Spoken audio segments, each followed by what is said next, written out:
All right, my friends, welcome to the Crooked Spine Show interview.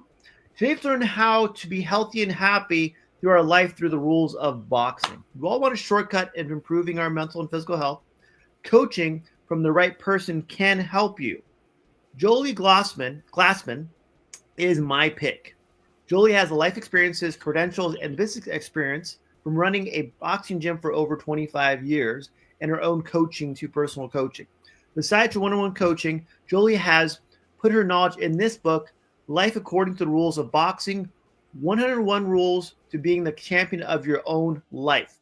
Let's learn from the infamous Jolie Glassman, because you're famous. That's why I say that. All right, so take it away, ma'am. How did your educational years get you started with Rules of Boxing? How did your educational years actually, when you were going through school, getting credentialed, teaching, how did that help you kind of where you are now?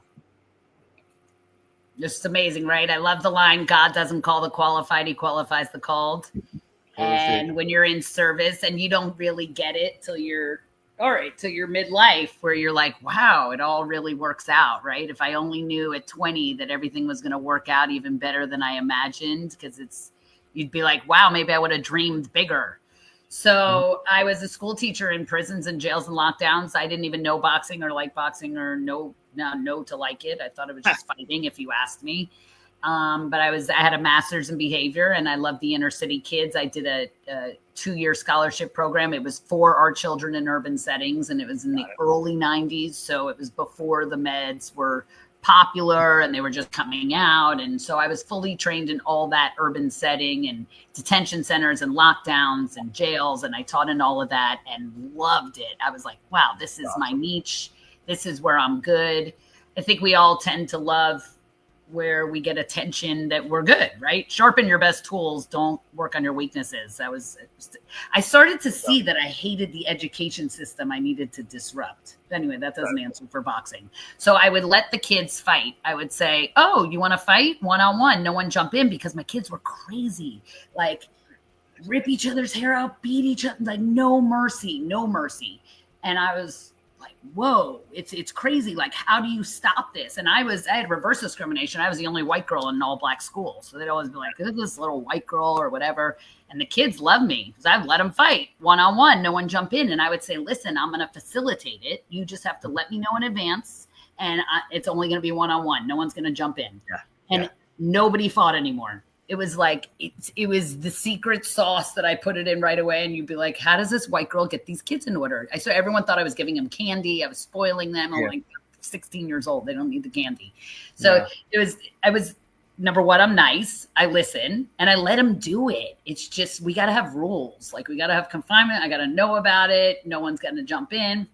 So I was teaching boxing all along without knowing what boxing was. And then I was a fitness instructor after school because teachers didn't make such great money. Got it. At a family gym that I loved. It's still around. Oh, I think they just sold, and this is 40 years. So it was called Olympia in Aventura, and they were family, and I loved it. And then I'd go to the corporate gyms, and I was like, oh, I don't like the corporate gyms. And I loved family style. And I saw that I ran away at a very young age. And my role model, since it wasn't, I guess, a non-role model is a role model, right? Something that's not a role model is your role model, because you want to be not like it, but then you want to find what is not is. Women in gyms were so beautiful and strong to me, and in their 40s. And I was just like, wow, they're strong. I want to be strong woman. I didn't see my mom like that. So I was like, I want to be like that.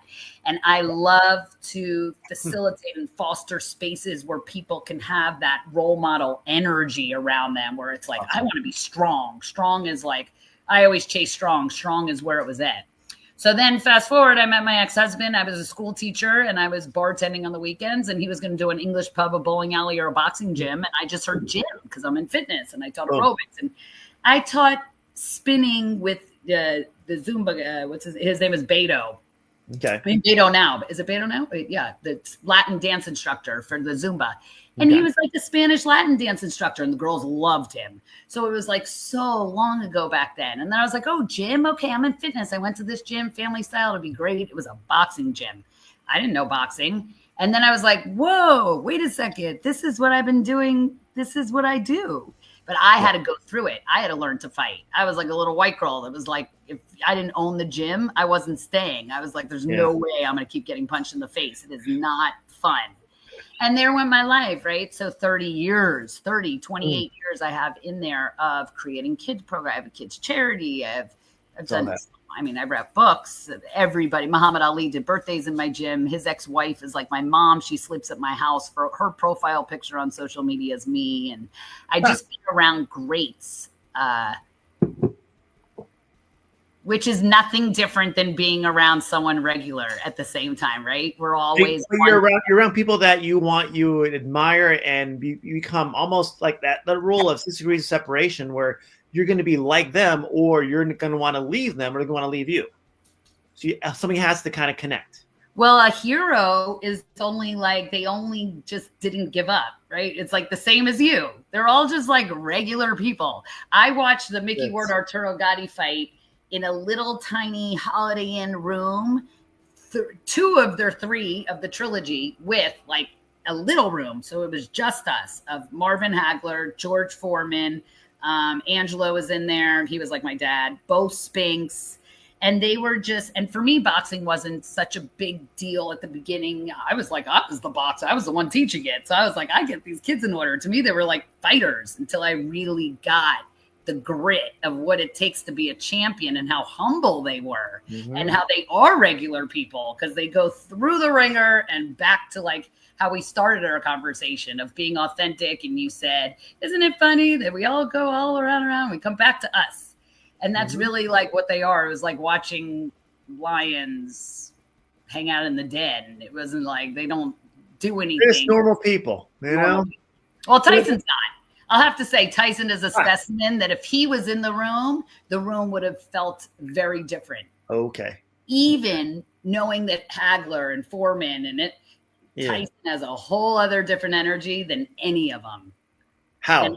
Curious. You got me curious bug going. You are sitting with the lion in the den. He is like, I believe, mixed DNA with an animal, a savage. He's an animal with a brain. So he's quick and he's fast and he's smart, and it's strong energy. And I have strong energy. So then I feel his too. I feel energies anyway. I'm in that field. So I feel, and his, you cannot feel his. You're like, what just happened? I got to spend a lot of time, like 30 solid hours with him. Wow. So like day after day for a month. So I was really grateful. And if I could eat with anyone, it would be him all over again. That's how amazing he is.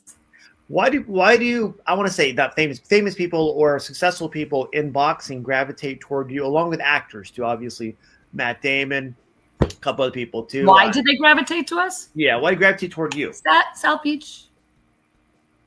South Beach. I'm in SoCal, so I don't know how that works. I work my ass off, and I never work at all. Like I always say, people say, live like you're dying. I think that's the dumbest thing. You'll go like jump off a bridge. Like I feel like I want to jump off a bridge one time, but it might be the last time. But I live like I'm retired. So I do everything because I love it. And I credit it to being the baby child. I do what I want. I always do what I want. I don't do what I don't want. I don't like to do things I don't want. And I teach people to get things their way too. So that's why you have to have the ingredients. So I just always did what I want. And thank God it was working like an animal in my niche of transforming lives. I live to serve like no other. Like I'm so quiet when I'm not serving. I just want to be my house is like the Buddha lives here. It's very quiet. I meditate a lot. Yeah. And then my gym is insane energy. So I just want to serve, or I don't want to talk to you at all. Like I really don't. Yeah. As almost like you turn it off to recharge to get back in there again and go, boom, I'm ready for the next round. Let's go. Yeah. When you really serve. So that's how I said God doesn't call the qualified, he qualifies the called. And I got into boxing from God because it was the next inevitable step to serve in my greatest way of the expression of being a fighter in life and owning your power and being fully self-expressed and go at your message and coming from adversity. And the only thing that aligns with that is boxing and that competition. So it was just a metaphor for messaging. And it's a beautiful thing because I chase strong, and you definitely feel strong when you're boxing, or not. You get punched and then it's almost like you have, this is what I expect out of me. This is what I expect out of the people. This is all I expect. There's no not diversity, but this is what I want people to see me as. This is who I am. Huh. It's funny you say that, because my mom, I don't see that I portray myself so much that way, but my mom was very, you get an A or an F. Like, she'd be like, there's no in between. Yeah. And I agree. Like, as abusive my childhood and crazy, a lot of it, we all grow up and then go, oh, they kind of make sense. Like, I get a 99. She'd say, why didn't you get 100? And then I think, like, she's kind of right. Like, where was the missing point? I don't have to make it mean like I suck. That's up to me to make it mean I suck, or I wasn't good enough, or I didn't mean enough, or, we make things so heavy and significant. It's actually a rule, a wisdom, and one of my month pillars for my group coaching is making things heavy and significant. And that can mean so many different things, and we make it mean disempowering, like your whole life disempowered. Like, oh, I'm not good enough. They said why didn't I get 100? It's really not that. Like, why didn't you get 100? Who gives a fuck? Like, it's not heavy and significant. You learn from that to next time get 100. If you took it, it's almost like you take to be so abused as a child, to believe I wasn't enough, and to come out of it in such a way where the same exact scenario, the same story, the same everything is no big deal. That's what wisdom is, right? Turning your woes into wisdom. And now it's a past doesn't charge you negatively anymore. It actually inspires you. And then, but me, us, world in our own way get disempowered by these stories that we make up, and we weigh them, and then they get weighed on us. So, and they're not heavy and significant. They don't. It's almost like, okay, learn from that, move on, boom, boom, boom, boom. Go next round. Go next round. Go next round. Use it to fuel you, to inspire you. Like, what is the missing point? What did I get wrong? It's absolutely right. It is an A or an F. So it's funny you said that like, you're either this or you're that. Boom. I do tell people, like, stay up or go to bed. Like, there's no in between. Like, don't be lazy. Like, you be lazy, it's like. Do people, from your coaching to beyond everything else too, do people get in their head too much? They overthink. I wish they get in their head more. It's funny, Richard Bandler, they said to him, he certified me for NLP. And he says people come to him and they go, oh, are you going to put me in a trance? And he goes, no, I'm going to take you out. So it's like, yeah, people need to put the right things in their head. Are they thinking too much? No, sometimes people don't think enough. They're not thinking. They don't think smart. They don't pre-think. They're just letting the thoughts run their world. But you're going to have thoughts no matter what, because we're meaning-making machines. So you can either have thoughts or make thoughts. And then it's like, what are you going to do? Are you going to have the thoughts or make the thoughts? I like to make the thoughts. And that's why I start my day with meditation, is then I generate what I'm going to think about. Otherwise, it's going to think.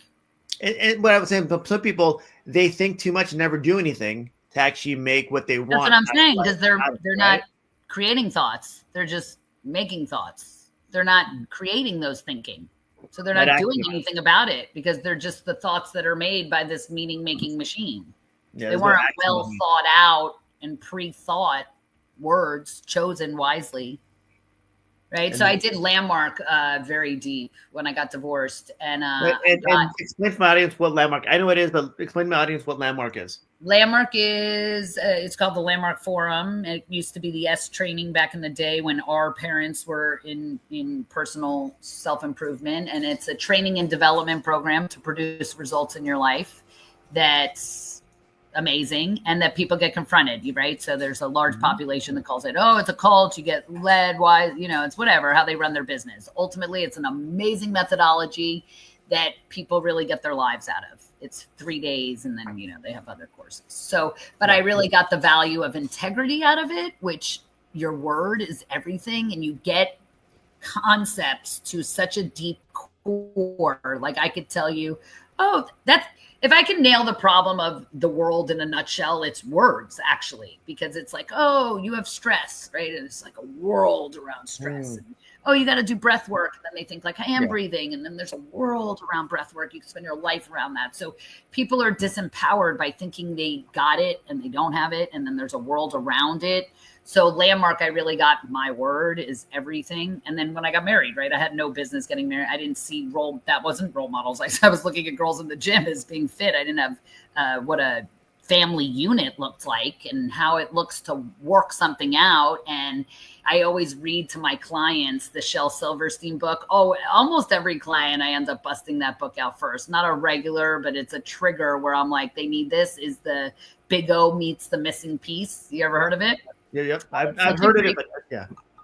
You heard of it, but didn't read it. Mm-hmm. Yes, it's 5 minutes. It's a great book to have just for even being your friend, a friend to someone where they're like, just everyone is searching outward and it's never outward. It's always inward. It's always an inside job. And the missing piece is like, are you my mother? Are you my mother? Are you my piece? Are you my piece? Same thing, concept. And it's no, you got to roll on your own. Mm-hmm.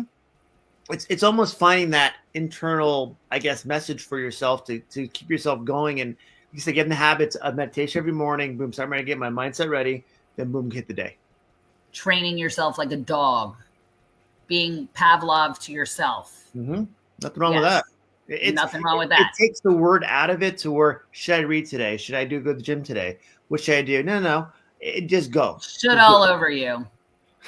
Yeah, I never say that. That would never come out of me. I would never say, should I go to the gym today? Should I meditate today? Like, that is definitely not an effective, successful thought brain of someone. So if I was coaching that person, we would be like, whoa, we're changing your vocabulary. Cut that out. Yeah, like none of that would exist. There's no shoulds. And why did you write your book? Why do you bring this book to the universe? So, well, first of all, I didn't birth my children. So these are like my children that I birthed because it's the legacy I leave behind in my teaching. And I study so hard for 35 years. And then it's like, oh, what do they call you? A coach or whatever. And personal development and self-improvement and just the messes, improving the motorcycle accident and divorces and just lots to go through and study to come out with God in your heart and leading from love and all of that.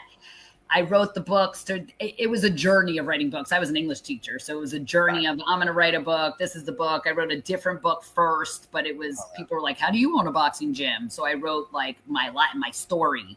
But then I did the Hay House competition. They were like, people don't want to know your story. So I was like, oh my God, I have this whole book. It was 300 pages. I was like, what am I going to do with this? I turned it into a coaching course. So that's the wisdoms. It was wisdom of heroine ages. And then I was like, what am I going to write? And I was like, oh, I've been wanting to write rules to boxing. So I started with flashcards. It evolved into like, oh, I'll put a famous boxer quote for each one. Oh, okay, I'm going to line up index cards. Maybe I'll do 10 rules with questions, 50. And ended up, I got like 101. Wayne Dyer was like, I used to love Wayne Dyer. And he loved a lot of 101 stuff. So I was like, yeah, I'm going to do 101. And then I would have like 110. And I was like, shit, I got to get down to one while combine. And writing a book is no joke. It's a lot of work. I'm not into that, but it's a lot of work. It's a lot of work. It's a lot of work because it's art also, right? So you have to be okay with, I was like, I am so over reading my own book. So during COVID, parents didn't know what to do with their kids. The reason why people are like, oh, are you a trainer? And I always say I teach the sport of life. So it's like sports life training. Yeah. And no, but I want you to, sports and personal development are not age discriminatory. And I wish more parents, like it's such a generation where parents don't get their kids. If only they would like work out and be healthy together. Yes. And that's therapy. So I get them moving together. So I love bonding parents and teens through fitness and pushing them past their limits and just bonding, period. I love parents, teen, the whole back to my roots, going back to my teaching. So I wrote the first one as everyone's ADD. No one wants to read. I read even Atomic Habits. They have like millions of copies. You have to read 300 pages to get a little juice. It's like, I didn't want to read so much. I'm the same as them. I'm like ADD. I don't want to, we're all ADD. We're being trained to be ADD. It's like everything's moving fast. So I wrote it, and it's short words with super heavy content. Like you can just sit with a paragraph for the whole day. And a lot of my friends call them Jolieisms. I say things like everywhere you go, there you are, and things like that. So they're heavy concepts that you sit with, but you don't have to spend a lot of time on it to get it. So it's a 1-a-day read. And then the Bible is all about, I'm not religious. I just love God. But the Bible it's all about the questions, and ask good questions, get better, ask a bad question, get a bad answer. And we're always asking questions. And why am I so stupid? What is that reoccurring thoughts that we're not pre-thinking going on in the head? Because we can train that as well. That's the point. Mm-hmm. And so I wrote it as, I'll ask you the best questions. So it's a curriculum for being a champion in life. And it's 1,000+ questions to being the champion of your life. Wait, I'll show you. Yeah, I need to see the book. Yeah. Yeah. And here's one. And then, so like I was a teacher. So back to my roots of curriculum. There's no required personal development book in schools. Of course not. We have to focus on stuff that will never help us. Like Of Mice and Men still. I'm like, they're still reading that for 40 years. I'm like, they read that when I was a kid. So this is the book of 101, and you can open it to any page and read the one for the day. Got it. So it's Have Patience. Oh, that's my chapter. Often I have to read that one. So, but then you can go to the index and be like, oh, I need patience today. And I pick that one. And it's just a 1-a-day quick read with a famous boxer quote. Perfect. So like Dante Wilder said, having patience is one of the hardest things about being human. We want to do it now and we don't want to wait. Sometimes we miss out on our blessing when we rush things and do it in our own time. Dante Wilder. And then it's my breakdown. So and it's 1 a day. So then I have that. And then if you're like me with patience is an issue, you do go to the questions. So then you would go to the questions that correspond, and it's a whole workbook. Oh, got it. So it's a combination. Got it. Okay. Yeah. So this is a self-improvement. In coaching world, they always say, oh, you can't coach yourself, but you can coach yourself. Mm-hmm. It's just you can't coach yourself in the areas that you're coaching yourself and it's not working, right? Because knowing doesn't make a difference. See it. Well, you could see it. I see that I don't want the cookie and I eat it anyway, right? And then you'd be like, why do you do it? Right. So knowing doesn't make a difference. Yeah, it's not self-control because it's in your subconscious. It's not willpower, but that's where I come in. I do NLP. So I just take it out and change out the pictures. Like I get people to quit vape. I got this guy who's double fisting his vapes to quit in 15 minutes. Yeah. Like I just change out the pictures. I just change out everything. So because knowing doesn't make a difference, we do things, the body becomes the mind, like Joe Dispenza talks about, where our mind gets trapped in the body because of the low vibrational energy that gets trapped in the lower energy centers. So you got to pull the energy out of the body. And those are other modalities, right? Do you meditate? Yeah, of course. I in the morning, I do takes about 5 minutes of readings I do from the Bible, from authors. Eckhart Tolle, I'm a big guy on him, and just focusing on the now for one also. It's just getting things so my mind goes, and then I go to the gym. I'd stretch first and go to the gym afterwards. So it all kind of sinks in. So I start my day by 6 o'clock. I've already done my reading, gone to the gym, done my stretches, and now I'm kind of winding down. I'm going to walk my dog in the morning. That's what I do. You're a good boy. Every day. That's like, I don't know what else to do.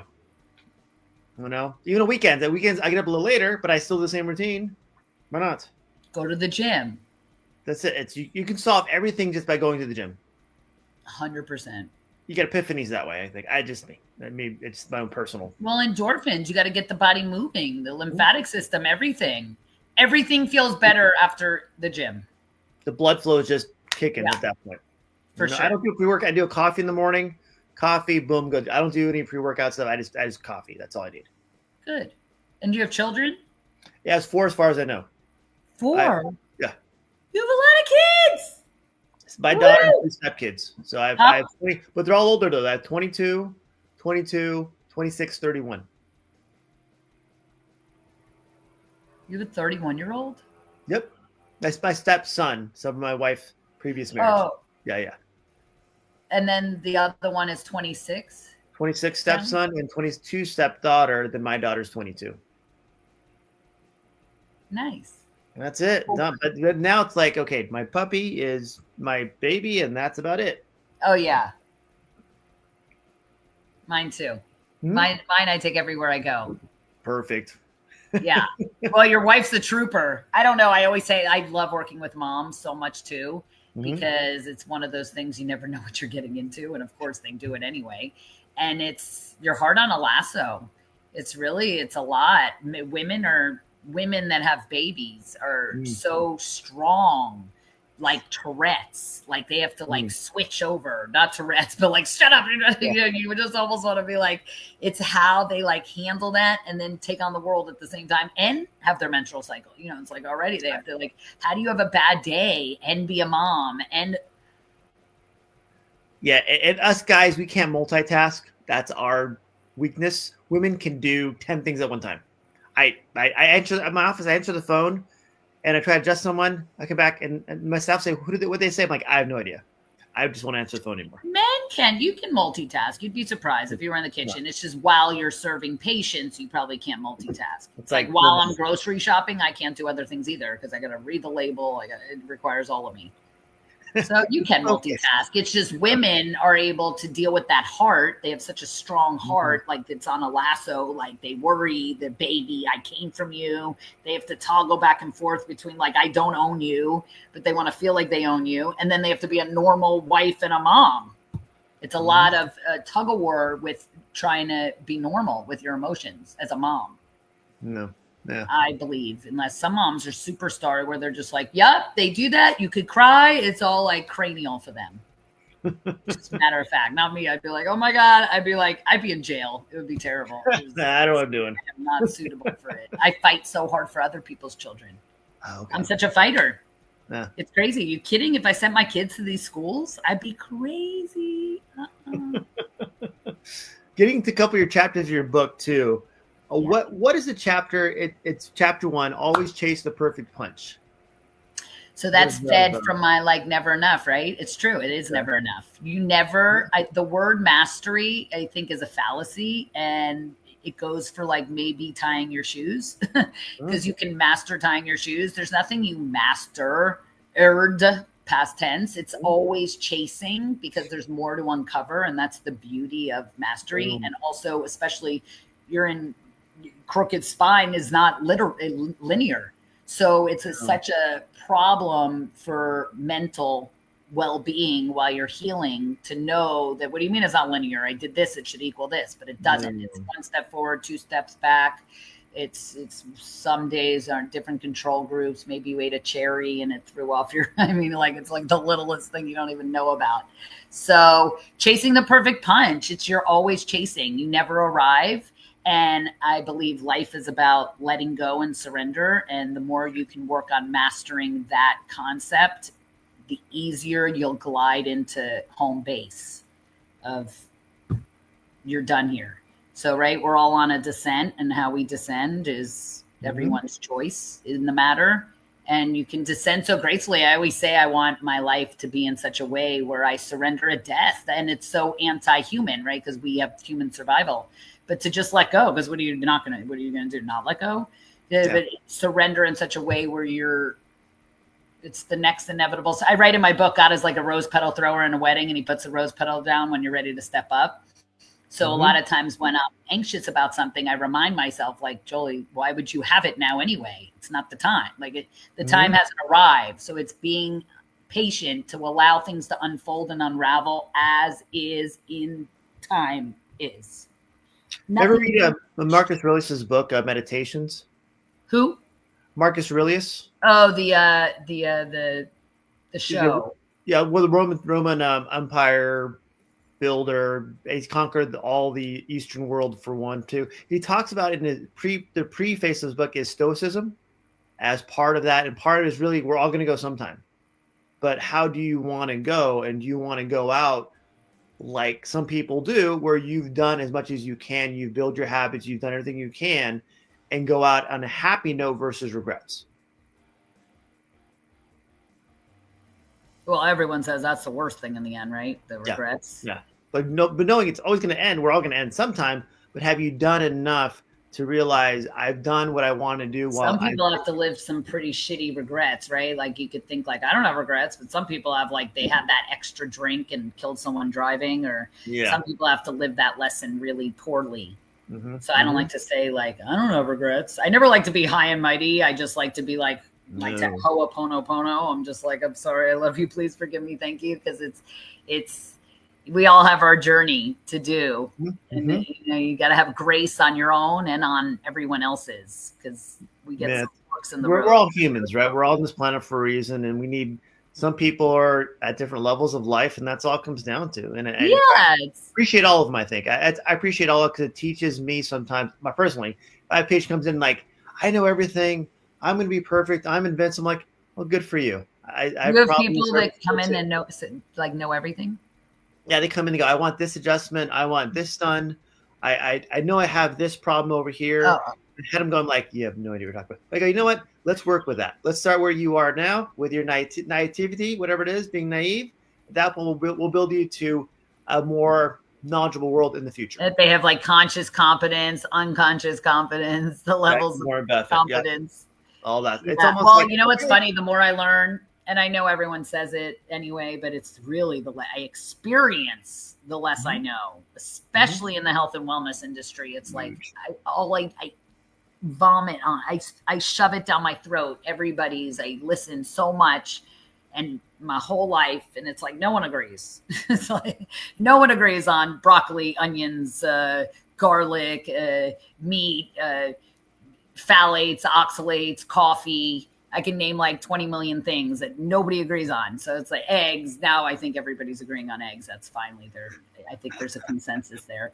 So it's, you know, for now it is. For now. Yet, screw the diet, because it's the mind, body, spirit. So you can eat all the eggs you want, but if you're like mental up here, it's not going to be healthy. So that's why we can't figure it out. There's too many variables where we do need the circadian rhythm. We do need the rest. We do need the everything. And God is good all the time. It's so hard that was that word problem I told you is the issue, because everything we need is inside of us, and people don't grasp it because they can't go like, what do you mean? I breathe all the time. Why would that heal me?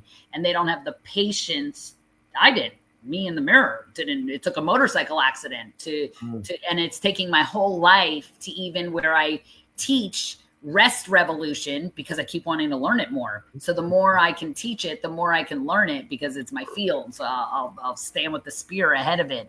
And I've been in it because I'd be like, you know, everyone used to brag about like, I slept 4 hours, I slept 5 hours. It's like, no. Sleep is so important. Yeah. And because of the delay in everything of like what you do now doesn't affect you for like 6 months from now. So it's not like what you do now matters tomorrow. It matters like 5 months. So it's like, and you got to be patient. That's why those sayings are just when you wanted to give up, you were going to cross the threshold. Because yeah, it does make you want to give up. You got to put in a lot, and you know, you're in therapy. So it's like, oh my God, I do physical therapy twice a week and I'm picking up marbles with my toes. And it's just like, oh my God. And I get like, I'm probably still behind sometimes than when I started. And you'd be like, no, that's not possible. You go twice a week. Yeah. Some days I go like back where I'm like, I lost my balance again. I don't know. It could be my mental state. It could be my menstrual state. So there's so many things that are, and then that's where chasing the perfect punch comes in, where I have to have grace on myself and say, Jolie, you're doing what you can. You're doing the physical therapy, and not start attacking myself. Well, you did eat chocolate cake yesterday, you know, like things like that. Yeah. It's just like, do the best you can with everything you can in all the ways you can, wherever you can. Yeah, and just keep moving forward in your process of getting not personal development, just life in general, versus worrying about what happened back there. You know? Yeah. No. And go second, another chapter I didn't understand or didn't understand by the title is 13, where it says fight, think, learn, be smart. I think, learn, and be smart. Chapter 13. Everything's smart. It's all about smart. 13 is my number. What is that about? Fight smart, think smart, learn smart, be smart. Yeah, smart. So that's the thinking concept, right? Because you go, oh, do you think people have too much in their head? And I said, not enough. They're not putting the right things. Mm-hmm. They're not thinking. They're not creating their thoughts. They're letting life happen to them. Oh, I don't know. All of a sudden I woke up and I'm scrolling on my phone, right? The body becomes the mind. So it's easier said than done, because there's a lot of things that need to unravel to think smart. Because first you got to know what it is you are thinking about to know that if you even want to change it or what it is. People don't even know what it is they're thinking about. It's just thoughts go on. I literally will ask people in the gym, like, what's going on in your head when you're doing the push-ups right there? Like if they're getting through it or they're not getting through it. Because like I have to tell myself, like, Jolie, shut the fuck up. You're doing it now. Like, it's like, I'm going to bust out 100 push-ups. I need to pull in troops. I need assistance. I have some people that'll be like, nothing. I'm like, nothing? What do you mean nothing? How does nothing happen? Yeah, well, some people, nothing. And then it's like, no, I want you to think about what you're thinking about, because they're not noticing the thoughts that are going, right? So first we got to get that conscious awareness. Got it. Okay. Levels of competence of being a human. And I think when you think about it too, and you're thinking about what you're doing, it's almost like it sets a mental a marker in your head where now you know how to link that to your action. Of course. So that's what the chapter applies to as a boxer, right? A boxer knows the combination they're going to throw before their opponent even throws that combination. It's a chess game, just like you would know. That's why a lot of boxers mix chess with it, because they know if I go here, you're going to go here, because this is what happens. Got it. Okay. So, but that takes like a lot of, because of the possibility, because of like the 1 millimeter of off that changes everything. So it's pre-thinking.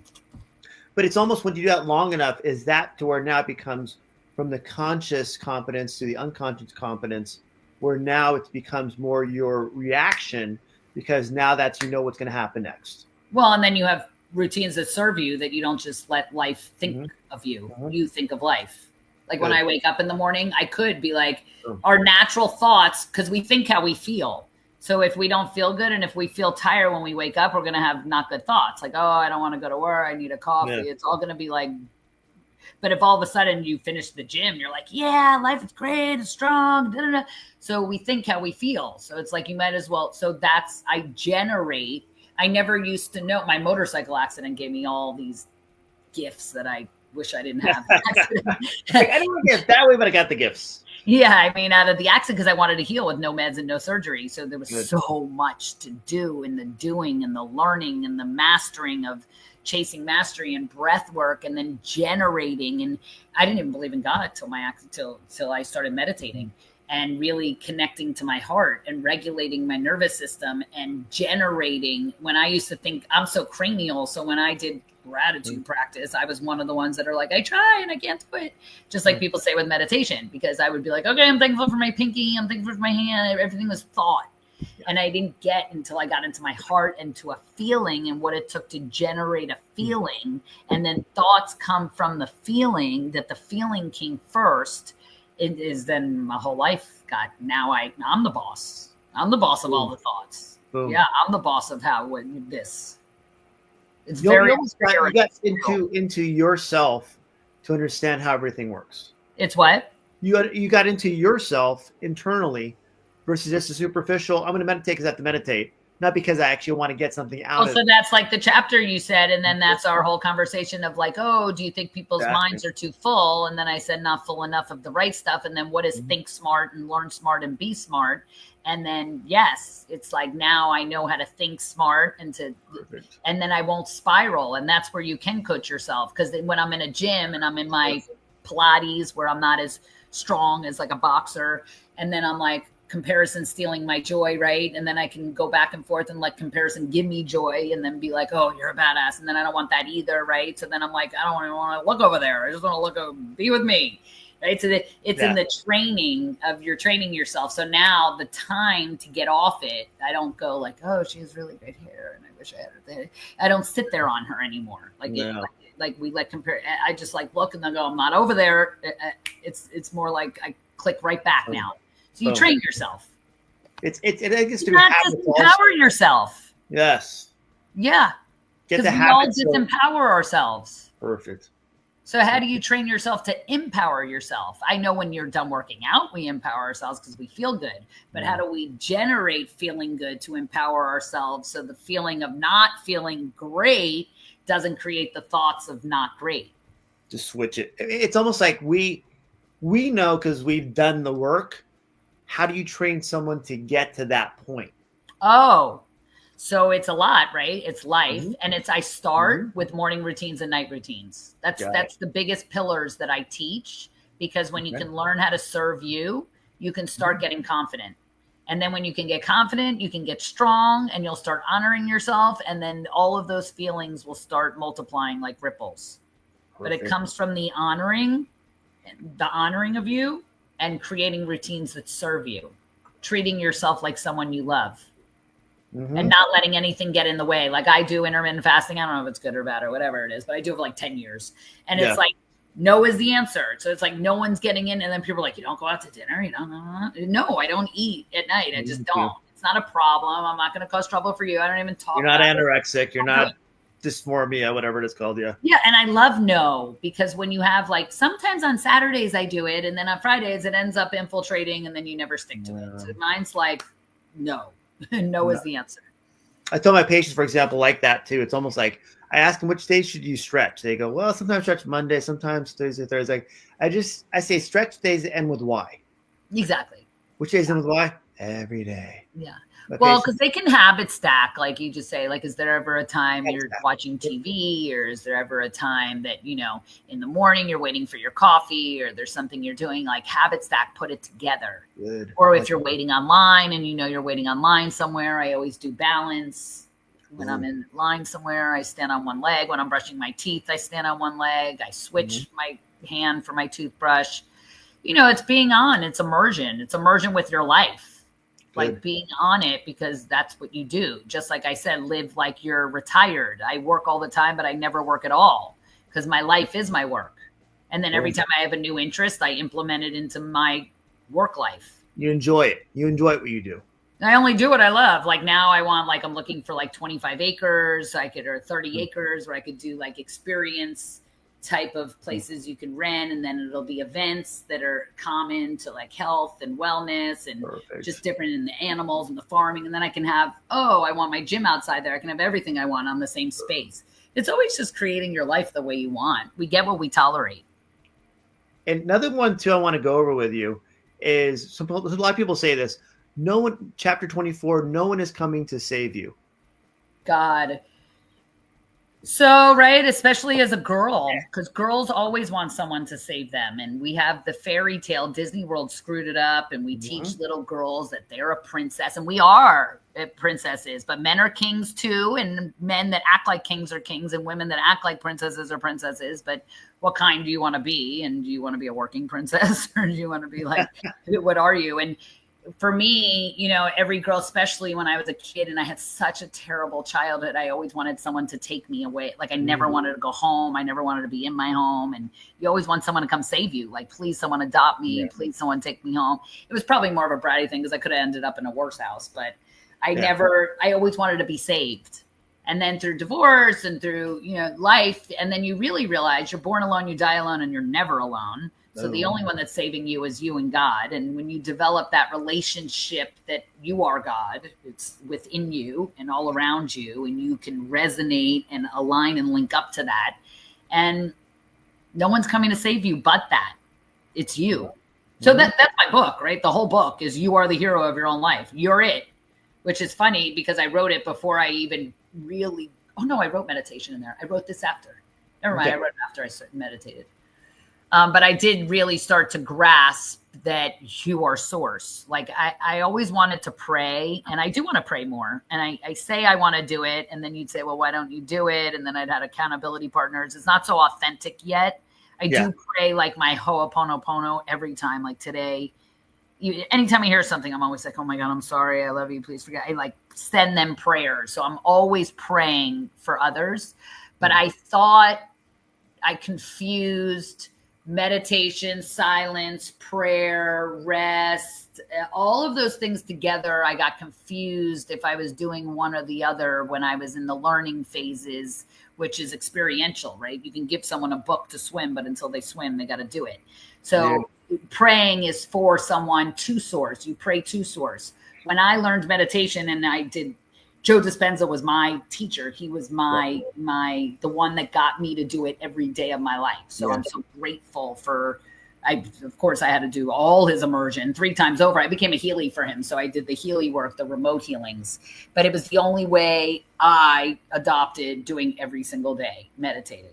I meditate like a mofo, like I'm a meditator, and I love it. And I'm grateful for it because I pray as source. So I am source. I am God. I am sitting as God. And it's a frequency you work on linking up to by everything we've been talking about, pulling the energy out of the body, not having your body automated, generating the thoughts you're going to think, having a clear intention with an elevated emotion, sitting in the generous present moment, elevating your emotions from breathing and centering yourself in your heart, pulling the energy past the energy centers up into the heart and out through the top of the head. So there's a lot going on and then nothing going on, just like that chasing mastery, right? So when you're chasing mastery, you're learning how to think of everything, dot your I's, cross your T's, and then let it all go and do none of it. So, yeah, meditation and rest and all of that. Remind me, I saw Joe Dispenza on stage probably 25, 27 years ago. How did he have his back injury? Yeah, so he was in that's why I followed him, because of his back. We both had bike accidents. Oh, so it was bike accident. That side swipe by a cop car, yeah. That's what a bike accident. Okay. And he was supposed to have the Harrington rod. He broke 6 vertebrae. Fractured. So then he said, but he's a chiropractor, so he was able to rebuild his spine with his brain. And he really is supernatural, because he sits and does these like 8-hour meditations with the group, and they're not recorded. He's doing it. He's not even going to the bathroom. I'm like, does this guy go to the bathroom? He's amazing with his commitment to showing people what's possible. If I had to sum up Joe Dispenza's mission in a nutshell, that's what it is. He's committed to showing people how powerful they really are. And what they can do through and so I did Bufo, and I've tried every psychedelic thing because of Mike Tyson. When I saw and what his experience was with the Bufo, and I was like, I'm going to try Bufo. And it was my 11/11 birthday, 47, born in 74. And my mom died on my birthday. So I was like, I'm going to do Bufo this year, which is that, you know what Bufo is? The toad. No.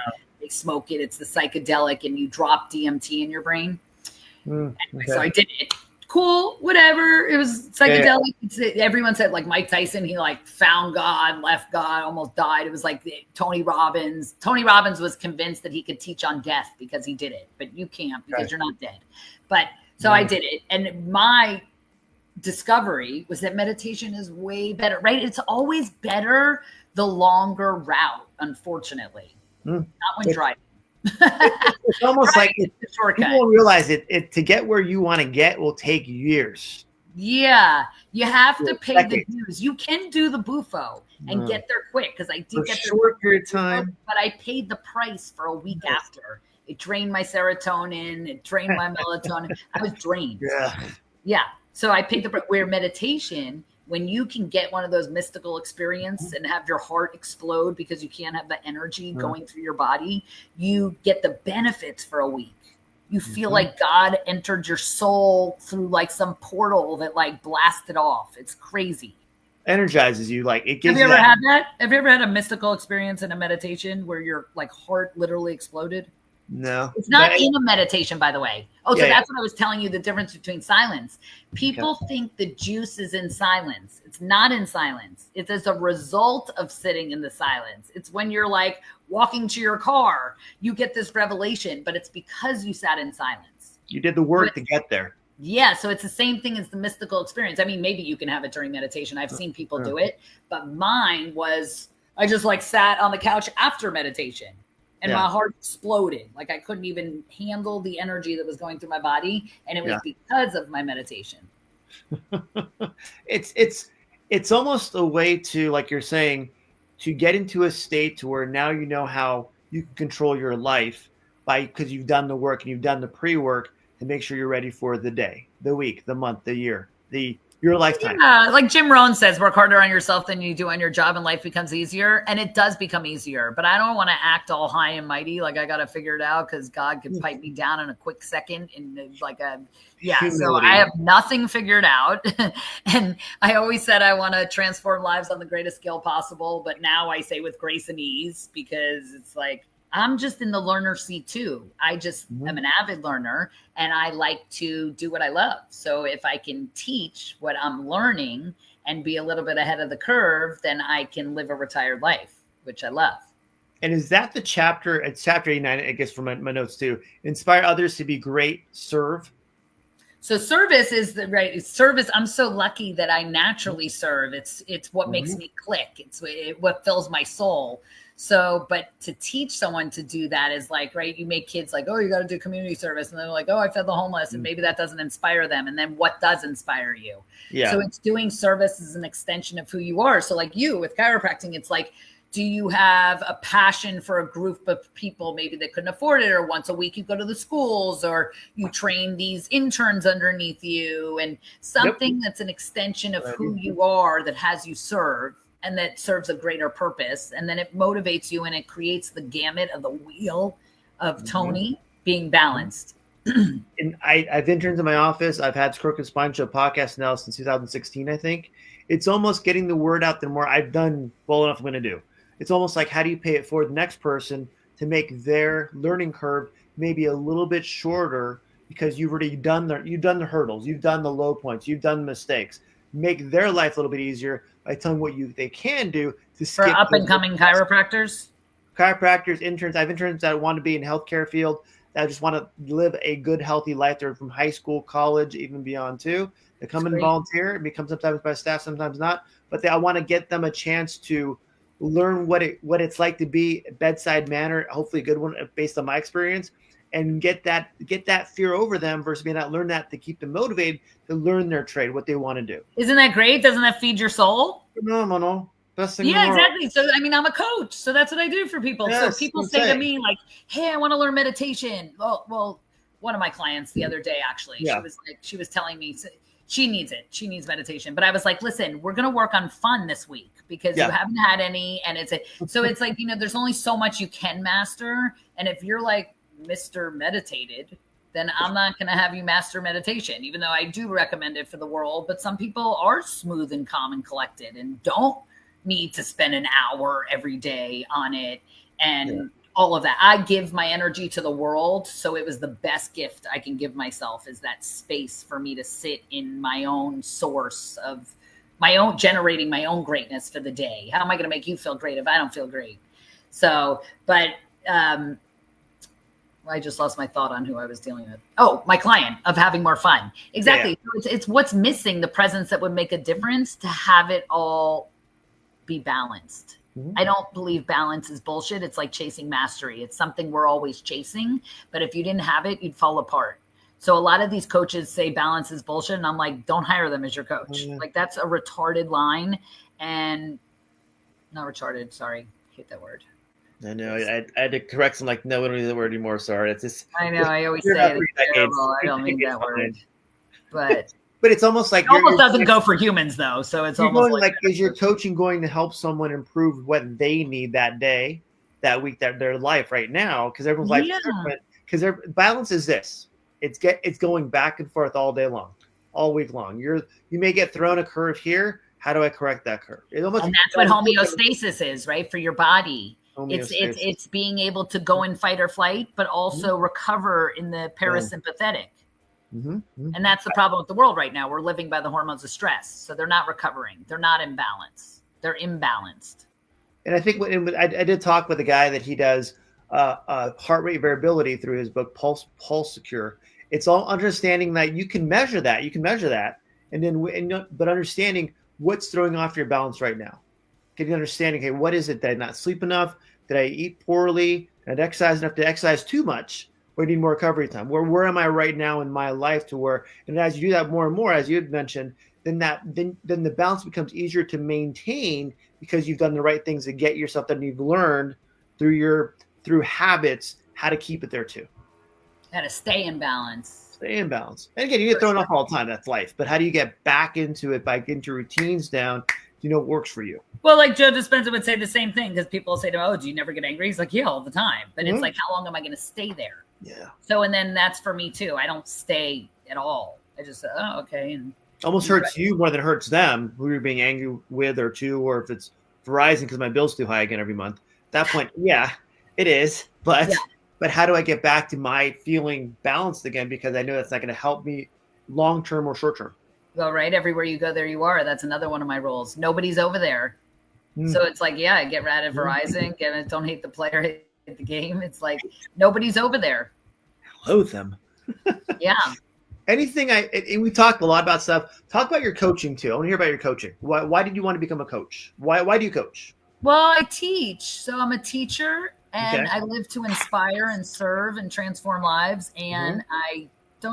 I don't know if I call myself, yeah, I guess coach, but everyone's a coach now. So it's kind of annoying. And I don't want to say credential. I would say credentials of bobbing and weaving your whole life and then working harder on yourself than you do on your job. But it doesn't take courses. It takes major studying and major license. I did my NLP master practitioner license 3 times, 2 of them with Richard Bandler. So, and then I did the practitioner license, and I still study all the time, and I take free people all the time to test my skill. And like if you're really addicted, I'm taking you on like free. I want like the hardest subjects. So I take the hardest subjects. I love them. Perfect. You're not even really supposed to do narcotics and like drugs and alcohol, but I do those free. So I'm like, if it works, it works. And so I became a coach because I'm good and I like to do what I'm good at. And I don't want to do what I suck at.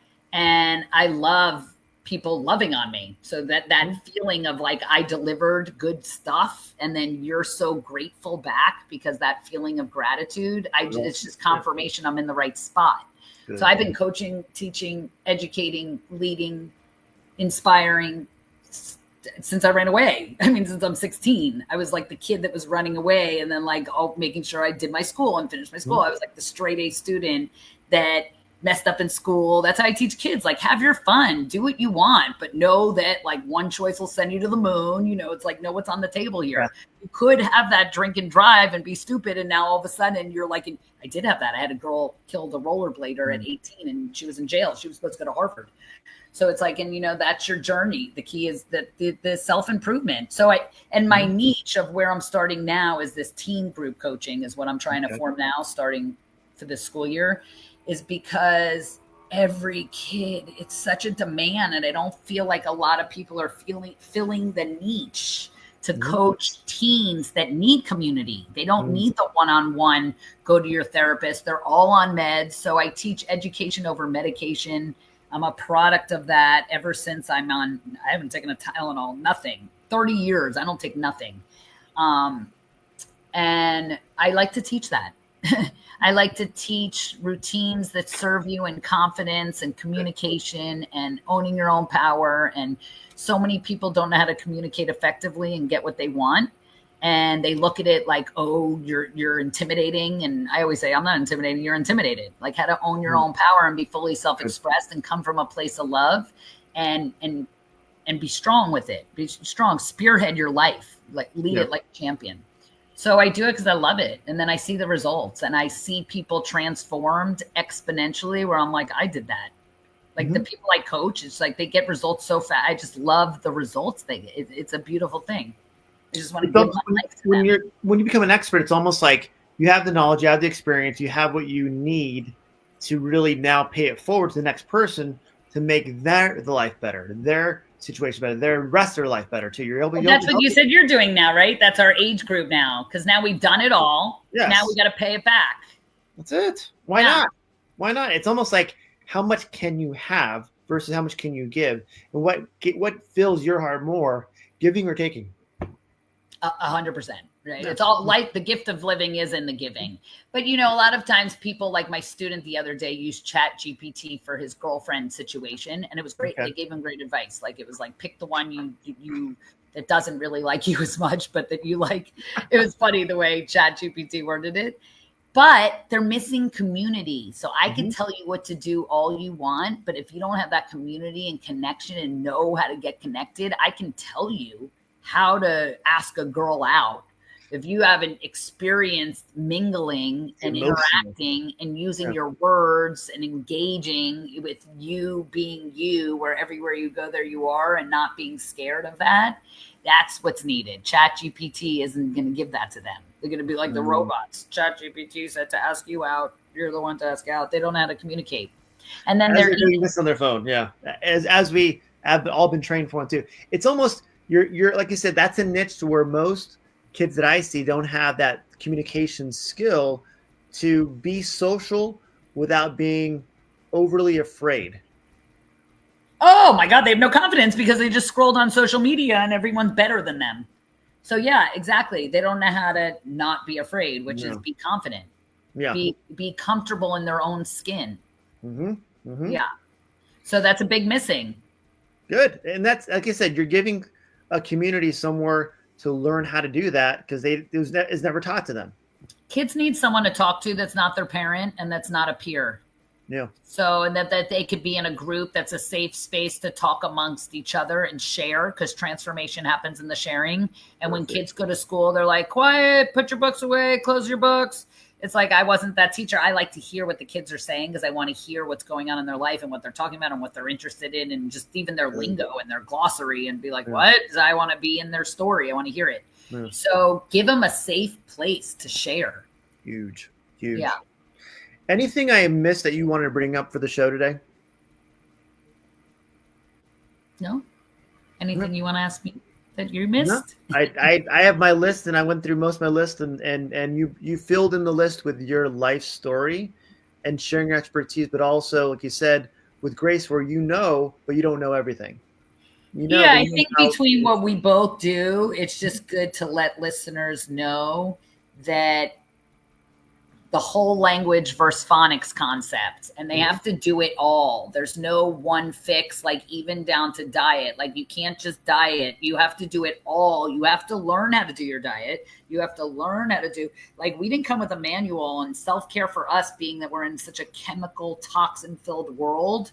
We have to create these shields around us and build our immune systems in such a way where you can't just take this supplement, read this newspaper, read this article. You have to eat, sleep, and breathe it and immerse yourself in everything you can from the second you wake up, without overwhelming yourself, because it has to be in strategic thinking and well thought out plans of how to be the healthiest version of you, moment to moment, generating it. So everything you put in your head, your mouth, your body, your skin, everywhere, to ask a question: is this giving me life or taking life away? Is this healthy for me or not healthy for me? So, and that would just be the last thing to say to people that want to know, like, where to go with this and what do you do? And like how I said, a morning routine and a night routine. So start with a kick-ass morning routine, just right there. How you do one thing is how you do everything. So when you start doing the right thing, more of the right thing will come along. It's almost, in your book, gives people a guideline how to get there and maintain that habit, so it becomes your routine, so you can switch when the habit isn't there.